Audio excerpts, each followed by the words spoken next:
Welcome to the Leadership Exposé podcast. This podcast is for leaders at diverse levels and organizations around the world who are seeking to scale and transform their leadership, to level up their business, and to create an impact in the lives of people all around them. Business topics, trends, innovation, and the intersection with leadership is the focus.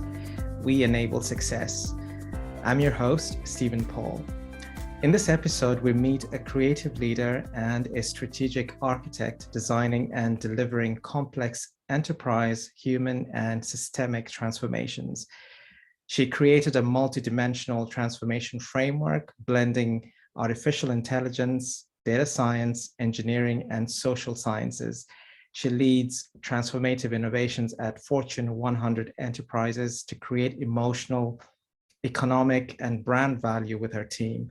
We're excited to have Ms. Joti Balani, founder and managing director of Freshriver.ai. She holds a portfolio of advisory roles at several firms and is a co-founder of Women in Voice at the New Jersey US chapter.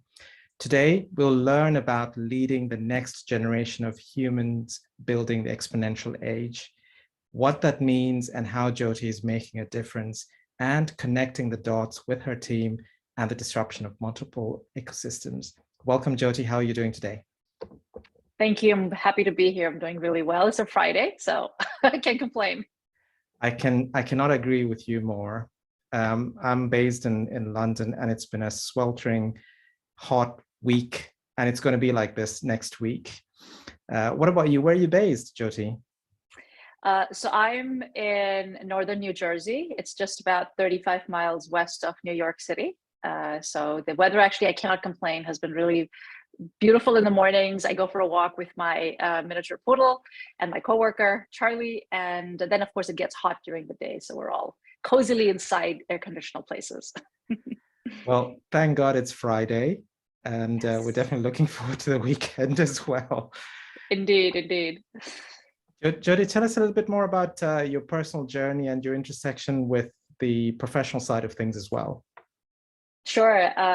It's been quite a roller coaster of a ride. So, originally born in India, raised in the Middle East, and then my professional and married family life has been in the US. So I call myself a global citizen. Having had the experiences that I've had and the mentors I've had, starting with my father, my husband, and some incredible bosses along the journey. So, just like any other good brown Indian girl, went into computer science. It's a little bit of a cliche, because my dad at the time said, hey, you know what, computer science is rising. Why don't you just do that? And I said, all right, I'll do that. I did that. I did software engineering roles for the first couple of years of my career, but I soon realized my real passion lied in, what problem are we trying to solve with the tech? So I would drive my bosses crazy by asking questions like, well, how does this actually solve the problem? How does it make anybody any money? Which then led me into roles at product development and product management. So I grew up in the telecom field, building the next generation of networks, the internet, we call it the plumbing of the internet and private networks for banks. So I created products, very unsexy stuff, bandwidth services, on fiber optics, but I really discovered the joy of creating product. I knew I found my calling at that point. So after about a dozen years in product development, product management, and a couple of successful stints, rising through the ranks into executive positions, I took on the challenge of doing marketing because, B2B marketing is extremely difficult. And so some of the leaders and CEOs, tapped me on the shoulder and said, hey, look, you know how to build this stuff inside out. Can you come help us figure out how to actually go market it? So I spent 5 years, using data and analytics. I extended my framework of product development into product marketing, really figuring how to tell the story to, enterprises on what Bandwidth could actually do. But then I decided about 5 years, I said, you know what, marketing is really not where my long-term goal, as well as, I was getting itchy to learn something new. I always follow my passion on saying, what else can I learn? Where else can I grow? To continue my quest of solving problems, for the world and society at large. And that led me to discovering the world of AI. And I started taking up consulting roles, and in particular, the branch conversational AI was beginning to take hold. So I fell into it, and I took the framework that I had created over the last about 20 years. And I said, well, what would it take to create AI powered products and services? And, through the American Red Cross, Citigroup, Lowe's, the list started growing. Everybody started tapping me on the shoulder saying, hey, can you come help us figure out how to leverage conversational AI? And at that time, this is not 3 years ago, I said, I stepped out of corporate. I was completely free. A lot of people say they're jealous of this because, as an innovator, I say I can go create whatever I want. I can ask any questions I want. And so one of my favorite projects, I tell the story to date, Lowe's is a Fortune 40 home improvement retailer. They're an incredible company, very innovative. And, they were talking about, how do we go transform the experience for our customers in our stores? So I helped them with that. It was an extremely rewarding experience, going all the way from the technology side to the business side. And so, doing these projects also made me realize that there's a huge demand and a very low supply of talent. And so I was literally getting, at the height of the pandemic, 3 to 4 project offers a day. I'm not kidding. I had recruiters tapping me on the shoulder to LinkedIn and going, every time we type, chatbots or conversational AI, your name keeps popping up. And they said, we cannot find people. So I still remember this. I might still have it in my LinkedIn post. I created a post, open call. I said, I have 10 jobs in conversational AI. I can make warm introductions to roles waiting, for people to come in. Although I had a lot of people saying, wow, this is amazing. You're bringing 0 people applied.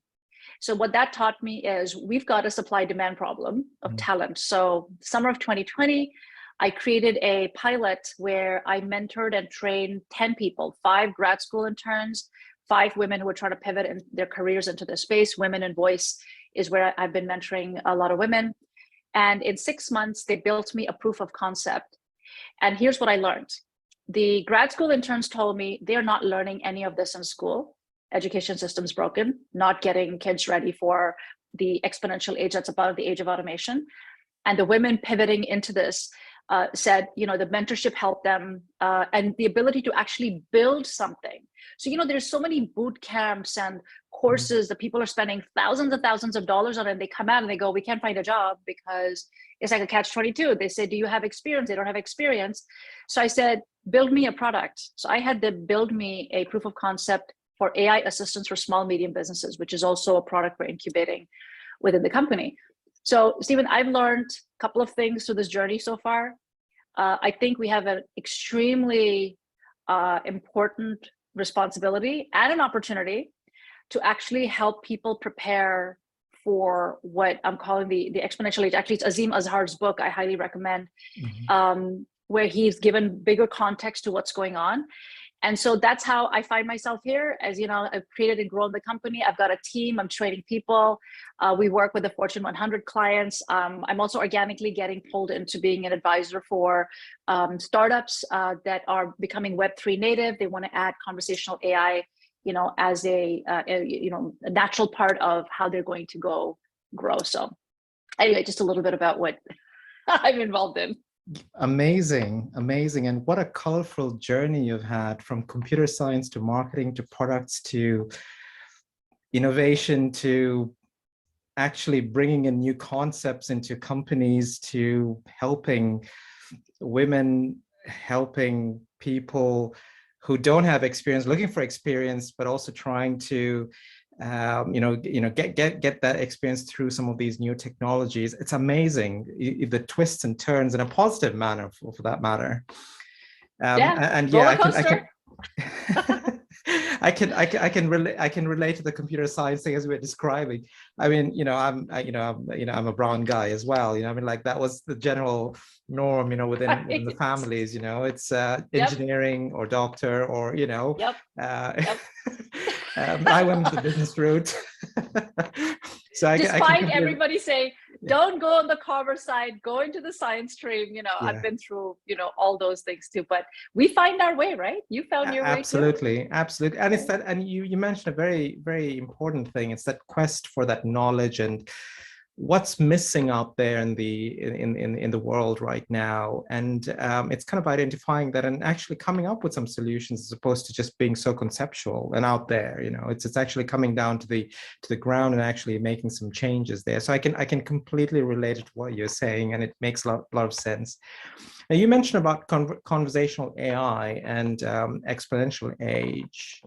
Let's just delve a little bit more into that. Is that your primary focus, Joti, at the moment?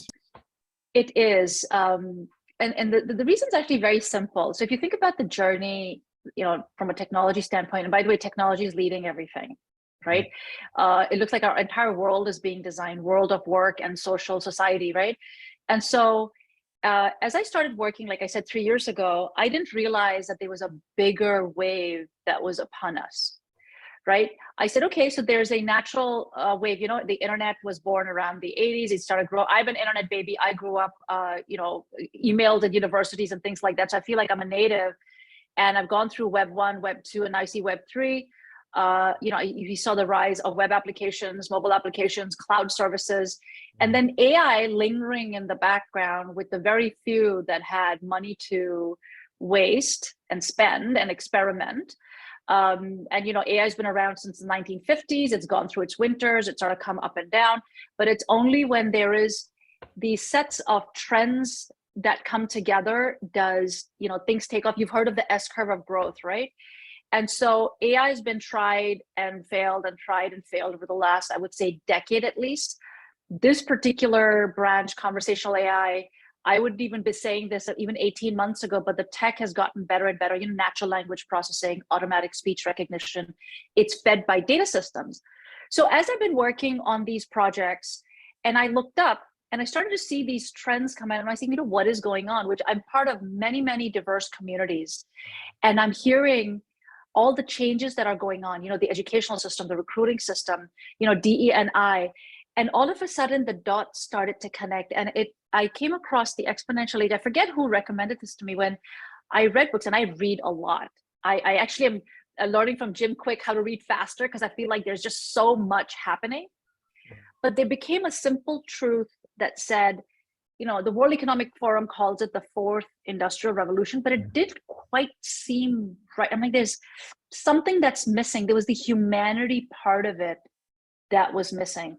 And I always say, we as a world and society have to move ahead in equal parts, as much as technology, as much as humanity. They have to be poured in equal amounts. Capitalism, I always say I'm a human first capitalist, but I make sure that I'm going to bring humanity along with me. It can't be just a few that enjoy the fruits of the labor of many, right? This has been a long-standing problem. And the term exponential age completely explained everything. So, Azim Azar, he's an award-winning journalist. He's been an entrepreneur himself.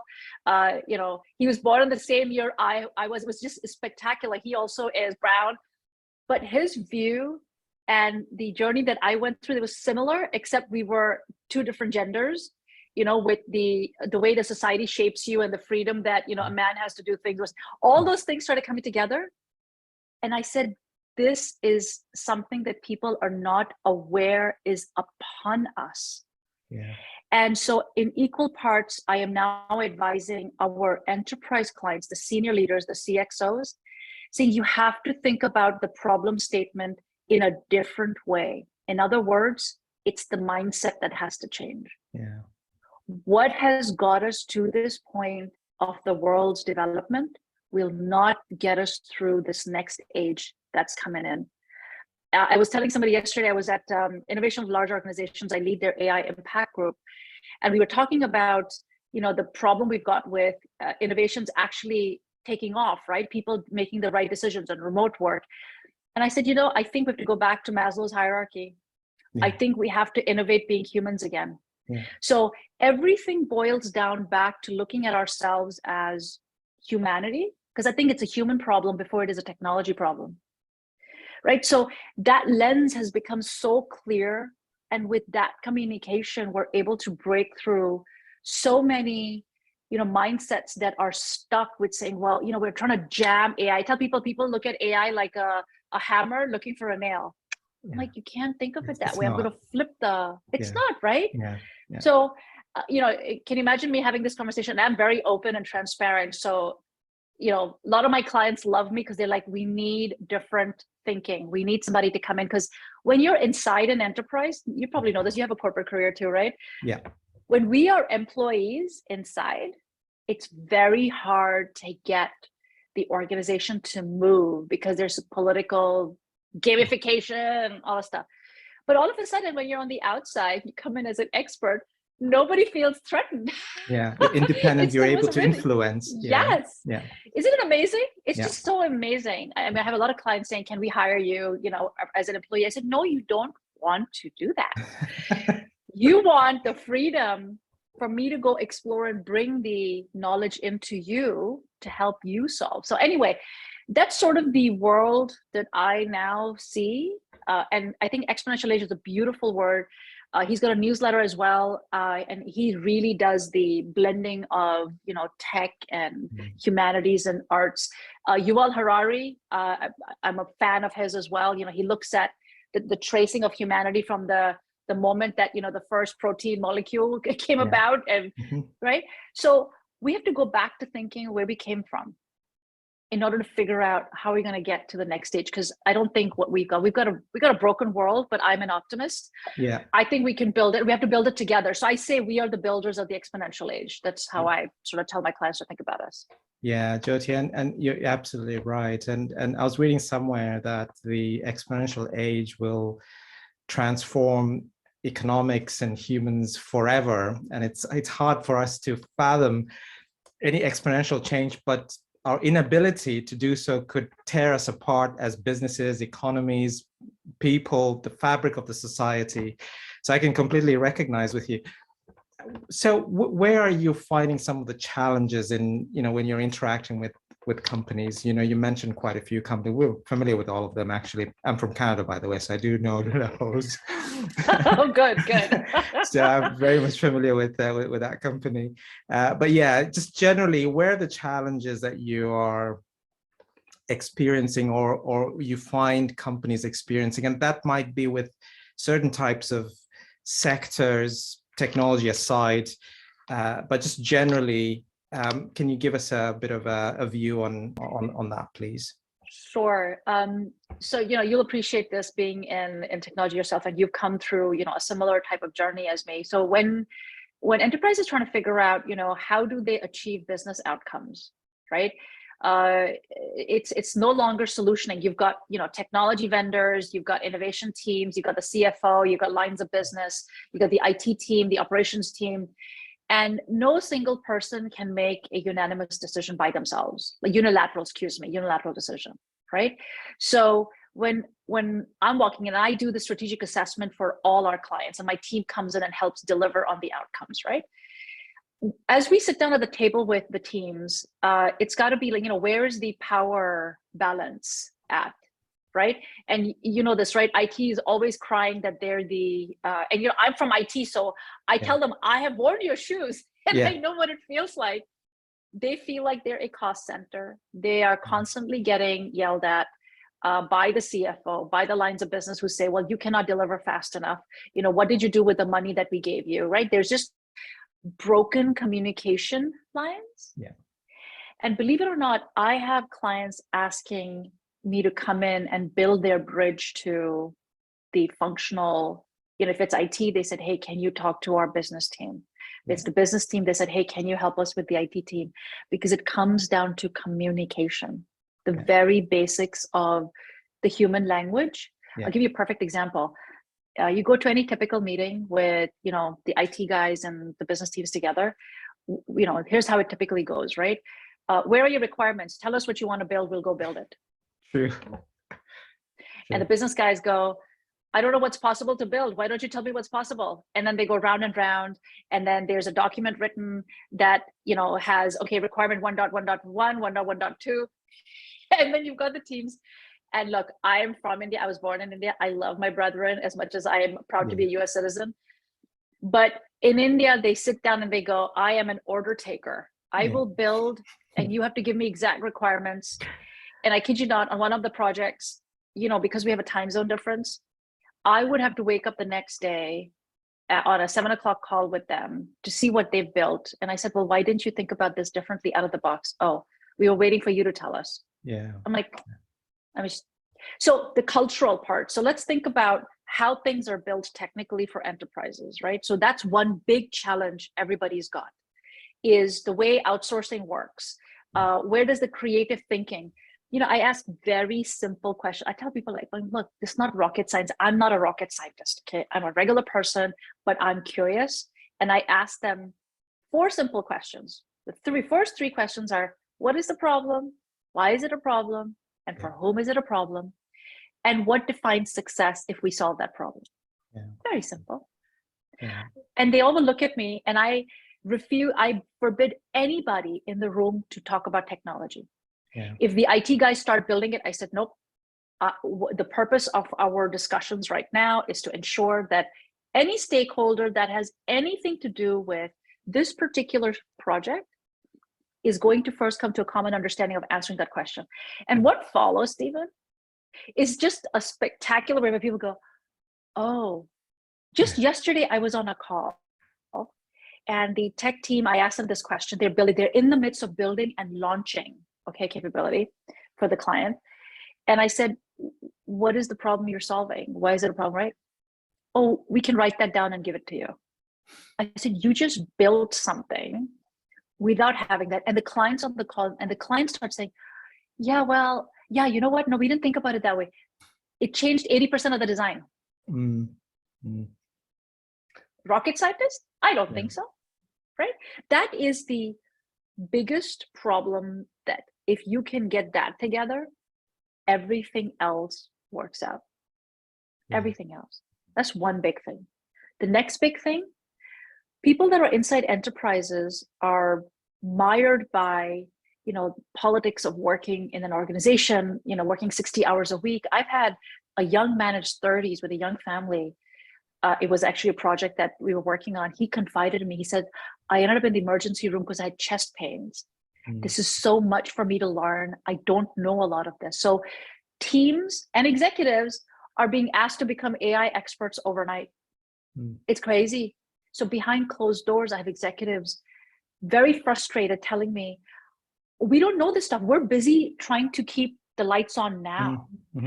How does anybody expect us to have the headspace to think about this? Which, happily is why they hire Freshriver. Yeah. Because you have to have headspace to actually know what's going on. If all you see are the big 3 cloud vendors in front of you, saying, here's a 5-year, $20 million, eat all you want from our cloud services, they don't know the difference on using an AI tool from one versus the other. And so that's where it begins to dawn on them that they don't know what they don't know. Yeah. And they do not have enough time in the day and the headspace to think about how to creatively use a tool. It's just, everything's just go, go, go, go, go, right? And then the third problem is the mindset of experimentation. Everybody expects everything to work the first time. Or the lack of it, right? Or the lack of it, right? Yeah. It's crawl, walk, run. I don't even want to use the word agile anymore, because everything's been bucketized so much. So I say, look, it's crawl, walk, run. That people get, that becomes a common language. So the use of these buzzwords, because people think different ways when you tell them agile versus waterfall, and it's like a bad word. I say, waterfall? No, we don't work in waterfall. Yet when you go and you work with them, they're working in waterfall. Yeah. Right. So these 3 things are the big chunks of challenges. So I dive in there first, alongside, of course, talking to their security and regulatory folks, because they can put big boulders in front of the projects that if you don't knock those down first, nothing's going to move. So it's, helping the teams prioritize and saying, okay, here is the next 3 months of the roadmap, what we're going to do. Here's how we're going to break it down. Here's what we need to do. And people really love it because they actually have clarity on what they need to do. But I said, I want you to think. For heaven's sake, think. Ask the question, be curious. So I do a lot of mentoring up and down the chain, executives, engineers, right? Is getting them to think, but it's very hard, Stephen. The culture within corporations is just so hard. I've lived it and I knew what it was like when I was on the inside. So just coming from the outside, they're like, oh, it's such a breath of fresh air to have the conversation. But then of course they have to go back and deal with, what they're dealing with. Yeah, no, it's true. And as you were describing, one of those problems about executives, just trying to keep the lights on and not knowing how to navigate through, new technologies that are hitting them left, right, and center. And we are really moving at a high pace in terms of innovation and trends and technologies. Even though things have been around, it is hitting, and it's got a direct impact on growth. Just imagine, right? The fear in some of these executives that they don't have that knowledge, and how do they gain that knowledge rapidly? And obviously that's where people like yourself come into the picture. The other piece around cultural and mindset and the communication element, you're absolutely right. And I've been in the corporate world, I've seen it, and it takes eons sometimes to actually move things. And I'm having conversations with companies as well. And you would have noticed this, or you might be noticing this. Technology in some companies is isolated as one of those groups that just does work for the business, as opposed to being an enabler. It's not even a strategic agenda on the executive team or on the board as well. And it is so old school, right? When things are moving so quickly. I mean, like, even I have had to educate myself on the things that you were describing. I have concepts of it, but, I was educating myself. And imagine where some of the companies don't even think about this. They are basically just doing the doing every day. That's right.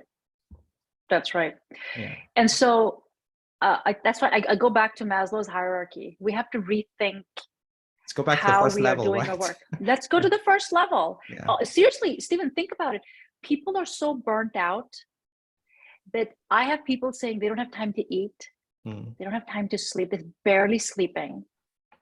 And I say, this has got to change. You cannot have fresh, bright, creative ideas if you're not doing the basics. Money is sitting in the bank. People are making like amazing salaries, but they are miserable. I will also tell you, I now have very high ranking executives in Fortune 50 companies telling me they want out. And they say they're jealous of what I'm able to do. Like, I have the freedom, right? They want out because they've had enough. They said this life is not worth, especially those that are, nearing the age where they got, financial freedom. The top 10%, they're not very happy. The ones that are sitting in the enterprises. Yeah. I said, you have one life to live. You don't have to drop dead. You know how many people in their 40s are dropping dead? Oops. Hey, can you hear me? I can hear you. Yeah, I can hear you. Go on. Oh, I'm sorry. I think my Zoom just crapped out on me, but we're back. That's okay. We're back. So there's a real human urgency for people to take a hard look at their lives, which is why 20 million Americans quit their jobs in the second half of last year. There's a massive change happening. I believe in the next even 3 years, the enterprises, the way they are, they will not survive if they don't change the ways of working. Yeah. What you just described, right? Ramming work through, just going and going and going. And it's the law of large numbers, right? If you look at the Fortune 100, I think roughly they're about $6 billion in revenue and above. Trying to get 5%, forget 10% growth. How do you do that with the humans you have in place? What you said earlier is very critical.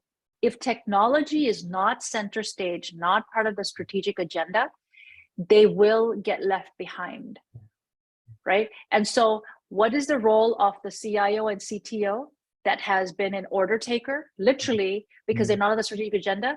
They don't have time to think. Their teams don't have time to eat, sleep. Like, people are constantly in meetings. So on one of my key projects, I had people saying, oh, I don't have time. They were double, triple booked. I said, this is insanity. Insane. right? And I said, my team and I will not work in this manner. So here's what I did with a little control that we had for our project, right? Because I literally said, we will do whatever you want us to. I said, okay, I will host 2 1-hour meetings in a week. Other than that, everybody work in the way you need to work between groups of 2 or 3. You've got Slack, you've got Jira, you've got all these communication tools. The problem is everybody has to be on all the time. So where's your space to do creative thinking? And I said, on these 1-hour sessions, everybody who's involved in the project, external vendors, internal folks, you have these 2 1 hours of Tuesdays and Fridays. I said, come with your questions that the entire team needs to be on. Not everybody has to be in every meeting all the time. Like, simple ways of, breaking up work. So I think there's a huge opportunity to, if someone could come up, I have this in my head, but I don't have time to do everything, right? I'm like, if somebody could come up with software that can allow people to say, oh, you need to be in this meeting, you don't need to be in this meeting, you need to be in this meeting, you don't need to. It worked beautifully. In 4 months, we converted 30 of the locations of the company that we did work for from a 15-year-old IVR to state-of-the-art conversational AI.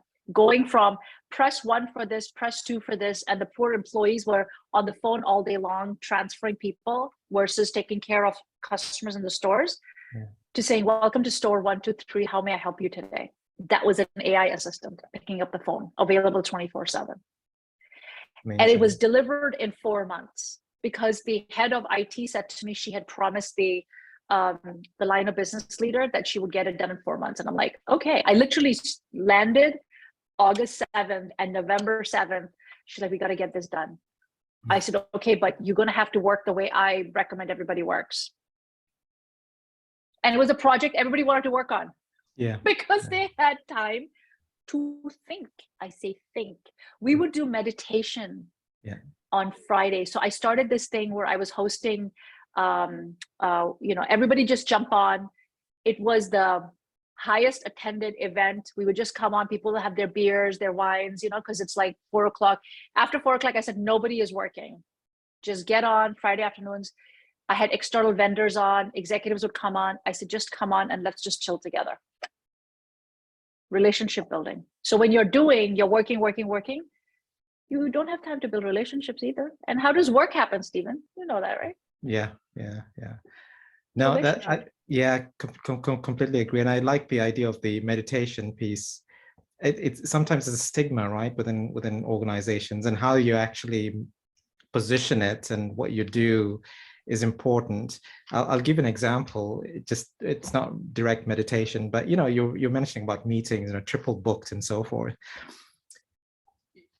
I proposed, and this is not completely new, but instead of 1-hour meetings, make it either 30-minute meetings or less, or 25-minute meetings or 45-minute meetings, and spend at least maybe 1 minute just before you actually begin with your agenda, just to quieten yourself and center your mind and actually then get into the agenda.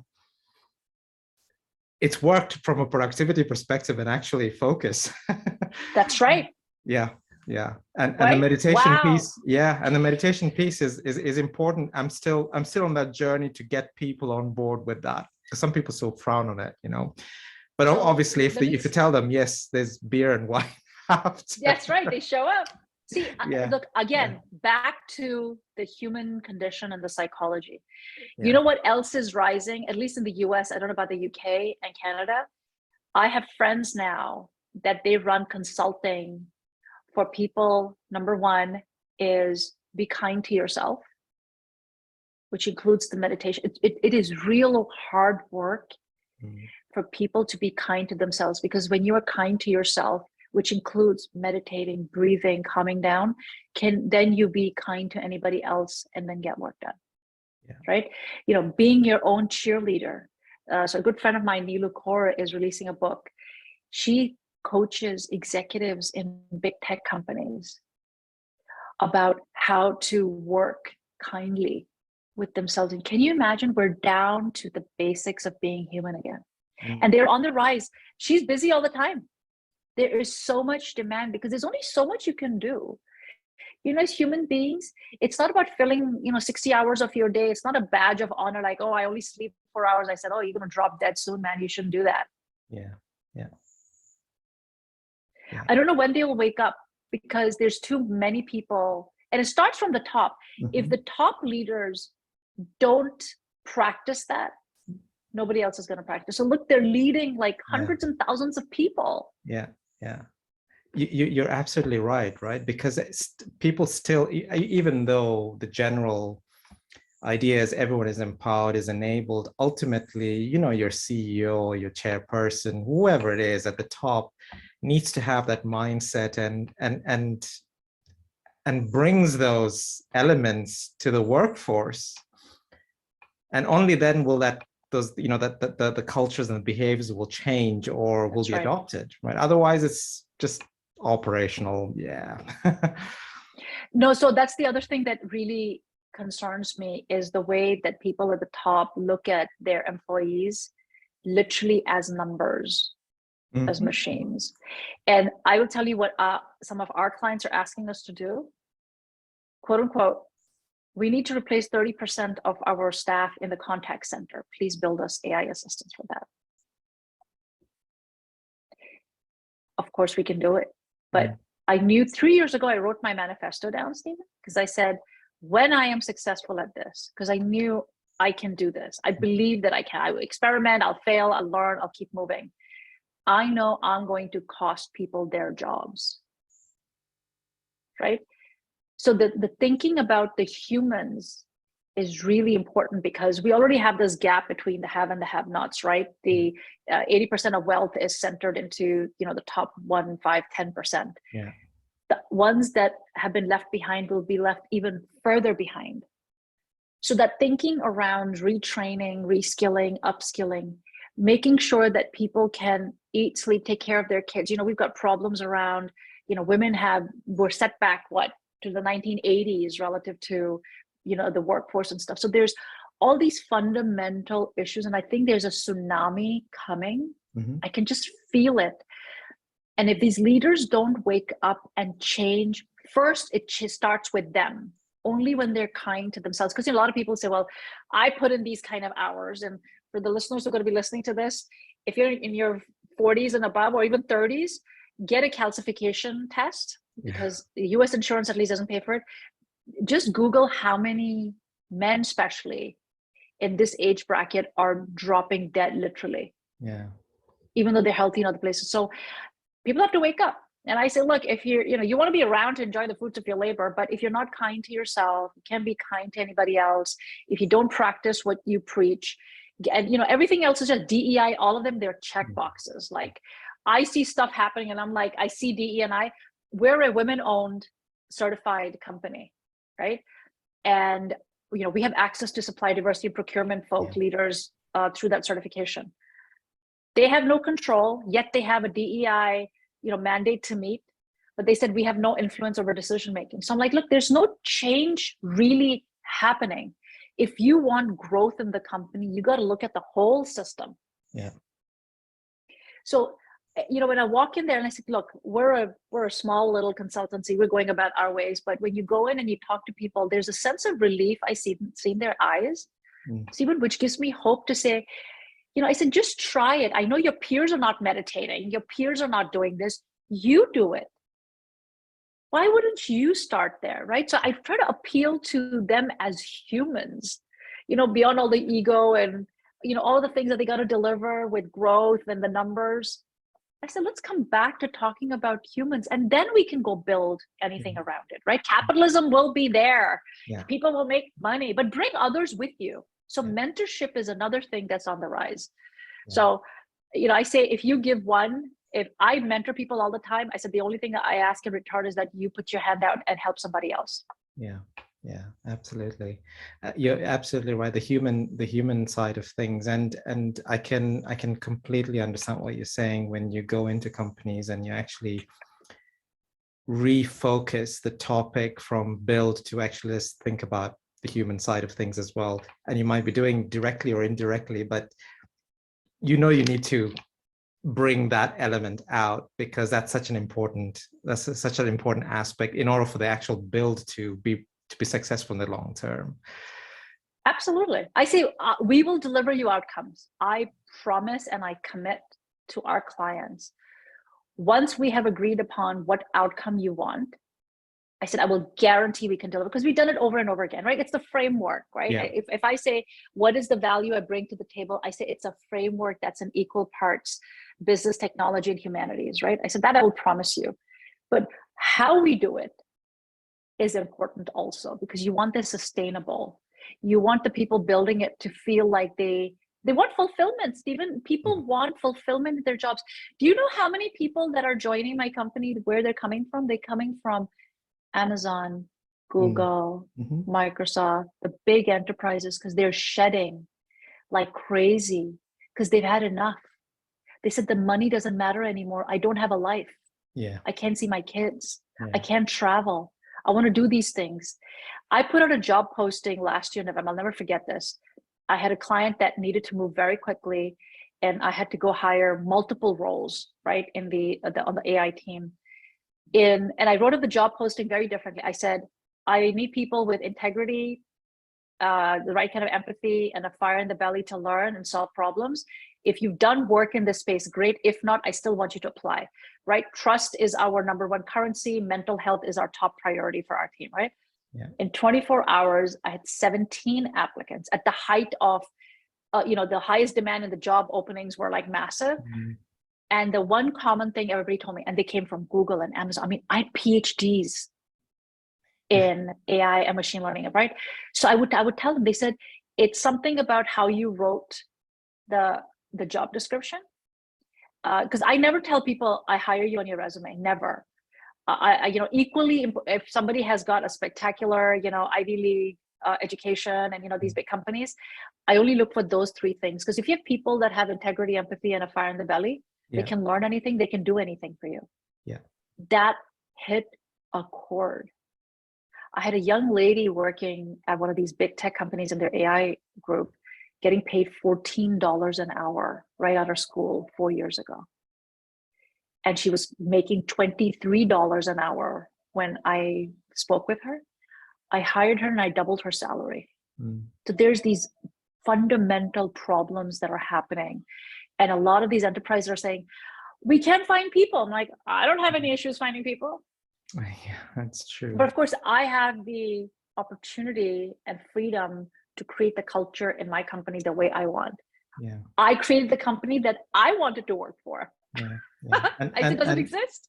Yeah, no, absolutely. And because you're progressive minded and you look at that bigger picture and you've got that that flexibility, you're able to do that, and it's such, hats off to you for that, Jyoti, because I think people need people like yourself, leaders like yourself, to do that.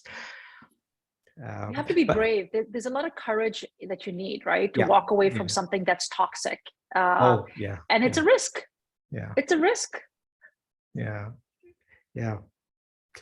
that's a very important element, the toxic elements, and as well as having the courage to do that. So Jyoti, let's shift the focus here. So tell me a little bit about you. Outside of your professional day to day, what interests do you like the most? So I really walk the talk for my team, my family, my kids, because I said you have to take care of yourself. So I've always been interested in music. So I've been learning vocal music for the last couple of years. I always used to love to sing. I have a musical ear, I can produce a song on piano or harmonium, because I have that. I've never had formal training. So music is really important. The reason why I also love that is I'm really focused on how our brains work. I think music has that ability. I think all of us are bundles of energy. I have this life philosophy that says, when we're born, we're bestowed with superpowers, and you spend your lifetime uncovering them and helping make the world a better place and leave it in a better place before you go. And so if you think about us as being bundles of energy, and you think about music that affects, energy, how it creates. I also love going out in nature. I bike, I walk every morning. I never ever set early morning meetings. My goal has always been to work within 40 hours, but 40 hours of real creative thinking, like creating my best work. Yeah. And so outside of it, I love cooking. I'm actually a vegetarian, but I learned how to cook, all kind of meats and fishes. Because I think about things as flavor profiles. So I'm an avid cook. I cook every day for my family. Once 5 o'clock, 5:30 rolls around, I close my computer and I focus on, okay, what are we going to feed our bodies today, right? So music, food, traveling. I love learning about different cultures. I read a lot. I love learning about history because I feel like all that is like food for your soul and your brain. Yeah. So outside of it, I make sure I'm healthy and happy. I actually went through a very bad episode 3 years ago when I was exiting corporate. Very, very deep. I wouldn't call it clinical depression, but it was an anxiety level that was very deep. I couldn't get out of bed. Yeah. And I had burnt myself out.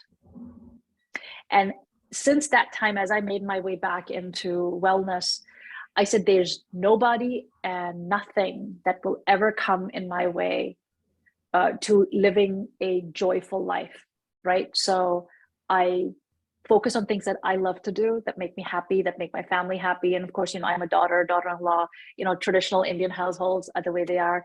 My mom-in-law lives with us. She has Parkinson's. My mom's visiting. She has Parkinson's. So, balancing out. And I have my coworker, Charlie, who's a miniature poodle who's been with us for the last 7 years. He's 9 years old. And so learning to have, a pet. So I just surround myself by that. And when I come to my work, it doesn't feel like work. See, that was where I wanted to get to. I could see distinctly when I was in the corporate life, this was work. And then I would struggle to make time to do the things that I love doing. And so now I say, I'm going to draw that boundary. And I tell my team as well, I forbid anybody to work more than 40 hours because those 40 hours are the precious creative time. And I said, outside of that, I insist the non-negotiable is you have to eat, sleep, meditate, exercise, rest, and do the things you love, because I feel that allows us to uncover that superpower that we've got to create. So that's what I love doing. So it sort of blends in, my waking hours and sleep. So I have an Oura ring. Yeah. I'm very maniacal about making sure I get enough sleep. And then, yoga, things like that. So I try to keep my stress levels in check. The cortisol can really be a killer. Yeah, sounds like very balanced and very disciplined. Hats off to you for that. It took a long time. Yeah. I have to say it wasn't easy. And there's days that I will, of course, go lopsided. We're humans. But, we're human beings. But meditation, yeah. You know what you said? So John Kabat-Zinn is probably the best meditation framework I have ever found. He's a no nonsense, very simple. He's got an app as well. So every morning I wake up, that's the first thing I put in my ear. And you actually go into between the sleep, the alpha state. Mm-hmm. And it is actually scientifically proven. It works. I can sense it. When you release from all the thoughts and the thinking, it makes a huge difference. And so I really encourage a lot of the executives that I work with. And I said, you need to do this for your work to move yourself forward. It's not just this thing that you got to do because, like you said, there's a stigma to it, right? So going back to being human. Yeah. I always come back to that, right? How about we go back to being human? Yeah. No, completely agree. So Joti, what's the next big business or personal adventure for you? So I'm actually focused, obviously, trying to grow our consultancy for the large enterprises and, make sure that I'm guiding the startups that I'm advising accurately. But there's something cooking for the last 2 years, which is I also use as an apprenticeship, which is I want to have small, medium businesses be able to hire AI assistants. So we're actually incubating a product. So I'm trying to chart the course. I've got some incredible advisors coming on board. And everything's been bootstrapped. So that's the other thing I'm really, really proud of. Other than a business loan, I have not taken, any, private equity or VC money. I'm trying to see if I can continue that bootstrapped focus, because, I think there is a incredible opportunity to responsibly deploy AI into the world. Small and medium businesses make up 99% of the economy, backbone of the economy. So that's really where I'm trying to shape, the growth curve for that product. But we'll see. We'll see what happens there. Wonderful. Well, we're coming to a close very shortly. Do you want to share any closing messages or a challenge to other leaders? One, of course, be kind to yourself. This is the one life you have to live. And, spend the time being kind so you can discover your superpowers, and don't settle for toxic environments. There's so much out there, so many problems to solve, so many good problems to solve. Find your place in this upcoming exponential age to ensure that you have longevity and you can actually have impact. So that's what I would recommend to everybody to take a really close look at. Wonderful. Thank you very much, Joti, for being with us today and sharing your journey and this important topic of exponential age and all the journey and experience you've shared. Thank you very much. Thank you for the opportunity. I really appreciate it, Stephen. Okay, folks, thank you very much for listening in, and stay tuned for our next episode with another great leader who will be sharing her journey on how she's rallying investments and investment opportunities for businesses in emerging markets and creating a new Dragon's Den style. Thank you and have a wonderful day.